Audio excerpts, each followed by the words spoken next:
ভারতের মুসলিমরা ইরানের সমর্থনে রাস্তায় নামছে, কিন্তু অ্যাকচুয়ালি যে মুসলিম দেশগুলো আছে তারা কেন ইরানকে সাপোর্ট করছে না?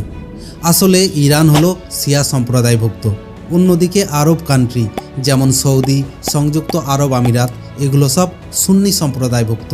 তাই বাইরে থেকে দেখতে একই রকম মনে হলেও ভেতরে ভেতরে কিন্তু একটা ধর্মীয় বিভেদ ছিল।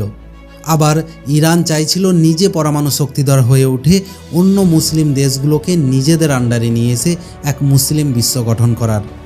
ইরানের এই আগ্রাসী মনোভাব অন্য প্রতিবেশী দেশগুলো মন থেকে মানতে পারছিল না। তারপর পবিত্র রমজান মাসে ইরান তারই প্রতিবেশী মুসলিম দেশগুলোতে একের পর এক হামলা চালিয়েছে।